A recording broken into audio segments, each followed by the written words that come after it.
We're joined now by Dr. Oliveira Silva, our Extension small grain specialist, with a wheat update. Amanda, give us an idea of what you're seeing around the state and what producers are telling you. Sure. As we start this new plot tour season, I met with some of our county extension educators and area agronomists around the state.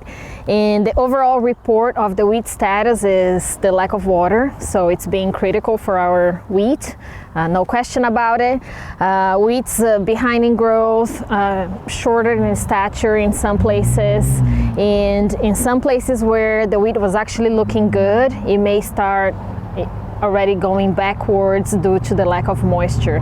And as the wheat grows, more water is gonna need, so it's really critical.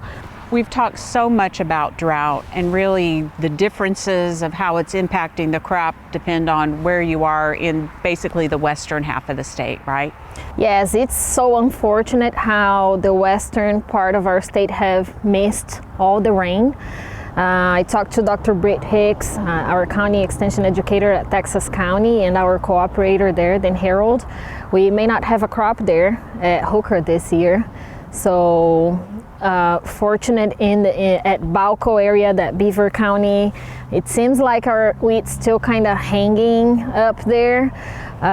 Southwest Oklahoma, we have areas also like Harmon County that we are hearing that some fields were already abandoned, but also we have some parts of the area that wheat looks good, but it needs rain. So talking with Gary Strickland, our Southwest area agronomist, he's seeing some fields already starting to turn blue. So it's really getting into that point that it's being critical.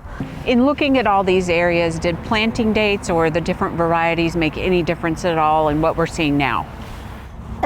Yes, actually, in some of the areas like Southwest, Western Oklahoma, our county extension educators reported that the late planted wheat looks better than the optimal planted wheat.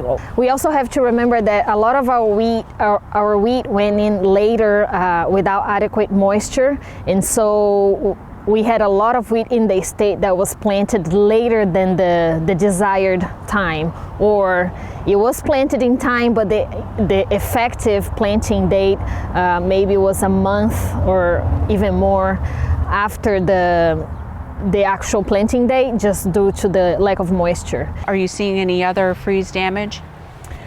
Actually, we are not seeing much of a freeze damage other than leaf burn, so more of that cosmetic damage. So Josh Bouchon has been scouting fields in the north central Oklahoma, northwest, splitting up stems, and we are not really seeing much of a head damage. So most of the damage that we are seeing, it's cosmetic. So not a big of a concern now, but we'll keep scouting and keep looking for it. This time of year, it's always neat to see the signs going up around the state for your variety trials. Let's talk about plot tours and field days coming up.